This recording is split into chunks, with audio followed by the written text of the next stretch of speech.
30 Days. Without Technology, Chapter 1. The Realization. My name is Daniel. I am 23 years old, and for as long as I can remember, my life has been connected to technology. When I opened my eyes in the morning, my phone was the first thing I touched. When I brushed my teeth, I listened to music. When I walked to the bus stop, I scrolled through social media. When I ate lunch, I watched videos. Even when I was with friends, I sometimes looked at the screen instead of looking into their eyes. One evening, I came home late after work. I dropped my bag on the chair, sat in front of my laptop, and started clicking from one video to another. Hours passed. When I finally looked at the clock, it was 3 in the morning. I had to wake up at 7, but I was still awake. I looked into the dark screen after closing it, and I saw my reflection. Pale face, tired eyes, messy hair. For the first time, I felt scared. I asked myself a simple question. If I continue living like this, what will my life look like in 10 years? The answer was silent but heavy. Nothing would change. I would still sit in front of screens, still wasting hours, still dreaming of doing something but never really doing it. That night, I decided to do something crazy.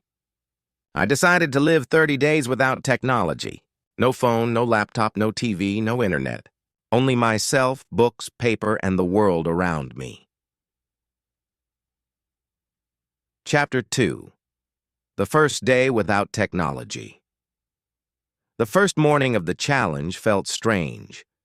My alarm clock was not my phone, but an old clock with a loud sound. I woke up confused and instinctively reached to the nightstand, but there was no phone there. My hands stayed empty and I felt nervous. My mind kept asking, what is happening online right now? Did someone text me? Did I miss something important? Instead of scrolling, I went outside. The air felt cold. The sun was rising slowly, and for the first time in years, I heard the clear sound of birds. I walked around my neighborhood and noticed details I had never cared about before. The cracks in the pavement, the smell of bread from the bakery, the sound of kids running to school. But when evening came, I felt the real difficulty. Usually my routine was simple. Dinner, YouTube, scrolling until midnight, then sleep. Now I just sat in silence. The silence was so loud that it almost hurt. I didn't know what to do with myself. After 20 minutes of just walking around the room, I took an old notebook and wrote, Day 1. I don't know how to survive without technology, but I will try. That night I went to sleep earlier than usual, but my brain was restless. It wanted the screen, the noise, the distraction. I realized this challenge would be harder than I thought. Chapter 3. The first week, by the third day, I already felt the weight of my decision. My hands wanted to reach for the phone that was not there. My brain kept inventing reasons why I needed it. Maybe someone sent me an important message. Maybe there was news I had to read. Maybe something big was happening online and I was missing it. But then I reminded myself, if it is truly important, people will find another way to reach me. Most of the things I usually checked every hour were not important at all. I tried to keep myself busy. I cooked my own meals, even though I was not very good at cooking. I burned rice twice and I laughed at myself while eating it. I went for long walks around the park and listened to the sounds of people talking, of children playing, of leaves moving in the wind. These sounds felt more real than any music I had in my playlist. The evenings were still the hardest. Without the comfort of videos and games, I felt bored, restless, even a little angry. But then something unexpected happened. I opened the notebook again, the one I had used on the first night. I started to write, slowly at first, then faster.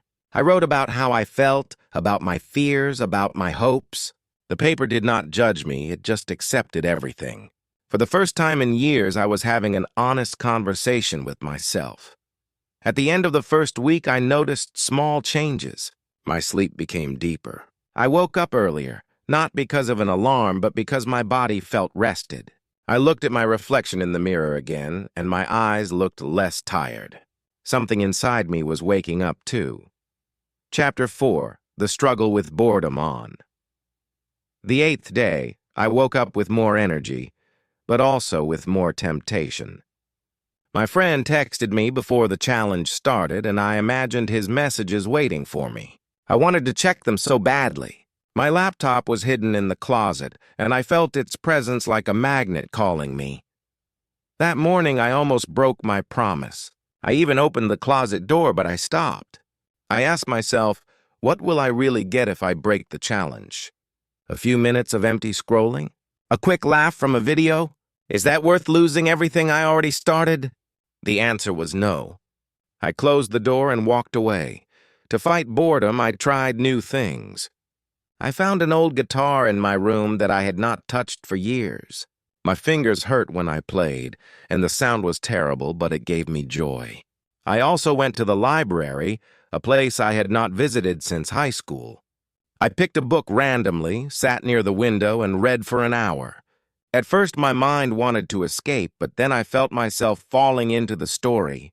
Time passed faster than I expected, but the real surprise came in the evening. Usually, evenings were my worst time. But that night, after reading, playing a little guitar, and writing in my notebook, I felt calm. The silence no longer hurt. It felt peaceful. By the end of the second week, I realized something important. Boredom is not my enemy. Boredom is the doorway to creativity. When there is no screen to fill the silence, my mind starts to create its own ideas. That was the first real gift of this challenge. Chapter 5. New energy. By the 15th day, something inside me had already changed. The mornings no longer felt empty. I woke up earlier, stretched my body, opened the window, and looked at the street. The light seemed brighter. The air felt fresher. Even the sound of people walking to work made me feel alive. I had never noticed how many small details were around me before. My energy grew. I decided to start running in the park every morning. At first, I could only run for 5 minutes before I felt tired. But each day, I added a little more. Without headphones, I could hear the sound of my own breathing, the rhythm of my feet on the ground, and the quiet voice in my head saying, "You are stronger than yesterday." That voice gave me motivation. I also started to cook new meals. Instead of quick food from delivery, I experimented with vegetables, rice, pasta, and meat. Sometimes the food tasted strange, but it gave me joy to create something with my own hands. One evening, I invited my neighbor, an old man who lived alone, to share dinner. We talked for 2 hours, and he told me stories from his youth, stories I would never hear on a screen. I realized how much wisdom is around us if we take time to listen. Still, there were moments of weakness. Sometimes at night I felt the urge to check my phone, to see the news, to know what my friends were doing online. But every time I resisted, I felt more proud, more free. Chapter 6. Facing the Silence. During the 3rd week, I faced something deeper. Silence. Real silence. Without music. Without constant notifications, without endless noise, my mind became louder. At first, it was uncomfortable. Old memories came back, mistakes I made, people I hurt, things I never said. I felt like I was meeting myself for the first time in years. One evening, I sat in my room with a candle burning on the table. I opened my notebook and wrote, "I used technology to escape myself. Every time I felt lonely, I watched videos. Every time I felt scared, I scrolled. Every time I felt bored, I played games. I never gave myself a chance to face my own thoughts. The silence taught me to listen, not only to the world, but to my inner voice. That voice reminded me of my real dreams, to travel, to create, to build something meaningful. Dreams I had forgotten while I was busy liking photos and watching random videos. On the 20th day, I realized something powerful. Silence is not empty. Silence is full of answers if you are brave enough to listen. Chapter 7. Real conversations around day 21. Something happened that I will never forget. My friend Alex came to visit me. He knew about my challenge, and when he entered my room, he looked around and laughed. He said, "It feels like I'm in the past. No screens, no music, just you and some books." We sat at the table with tea, and for the first time in years, we had a conversation without interruptions. No phones buzzing, no messages pulling us away, no pictures to check online. We just talked. At first it felt unusual. We were both so used to filling silence with scrolling. But slowly the words started to flow. We talked about our childhood, about mistakes we made, about fears we never shared. Hours passed without us noticing. When Alex finally stood up to leave, he said something that stayed with me. I think this was the most real talk we ever had. That night, I wrote in my notebook, "Technology connects us to the world, but sometimes it disconnects us from the people right in front of us." Chapter 8. Temptation returns. By day 24, I felt stronger, but temptation returned. I dreamed about my phone. I imagined the messages waiting for me, the videos I was missing, the updates from the world. My brain created excuses. What if someone needs me? What if I missed an important opportunity? That evening, I opened the closet where my laptop was hidden. My hands almost touched it. For a moment, I was ready to break my promise. But then I remembered why I started. I remembered the tired reflection in the mirror, the heavy eyes, the empty feeling I had before this challenge. I realized if I gave up now, I would go back to that person. Instead of taking the laptop, I closed the closet and went outside.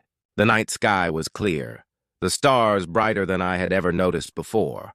I stood there for 20 minutes, just looking up, and I felt something stronger than any notification. I felt peace. That night I understood.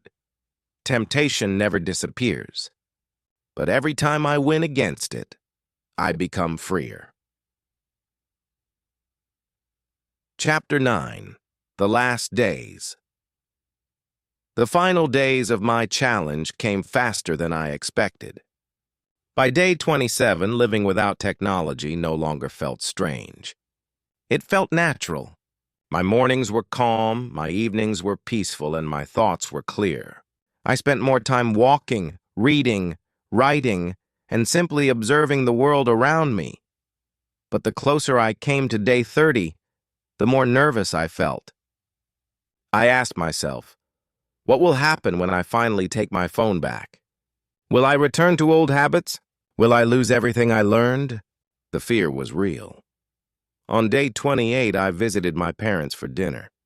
I had not seen them much during the challenge, and when I told them what I was doing, they looked surprised. My father said, "I can see something different in your face. You look more alive." My mother said, "Your eyes are brighter, Daniel. You smile more." Their words shocked me. I didn't notice the change in myself, but others could see it clearly. That night, I realized this challenge was not just about me and technology. It was about me and life. Chapter 10. The lesson day 30 arrived. I woke up earlier than usual and sat at my desk with my notebook. For the last time, I wrote, 30 days ago, I felt empty. I lived inside screens. I was tired, distracted, and lost. Today, I feel awake. I feel connected to the world and to myself. Technology is not evil. It is a tool. But for years, I was the tool, and technology was the master. Now I know the truth. If I control my tools, I am free. If my tools control me, I am a prisoner. When the challenge ended, I took my phone from the closet. My hands were shaking. The screen lit up with dozens of notifications. Messages, emails, updates. But instead of opening them immediately, I placed the phone back on the table and smiled. I was not afraid anymore. I understood something powerful. Life is not inside a device. Life is outside, waiting for you, in conversations, in books, in the sound of birds, in the smell of fresh air, in the silence of your own thoughts. The 30 days without technology changed me forever. I returned to using my phone and laptop, but I used them differently. I no longer touched my phone first thing in the morning. I no longer filled every quiet moment with noise. I used technology when I needed it, not when it needed me. And every time I look at the stars in the night sky, I remember the lesson.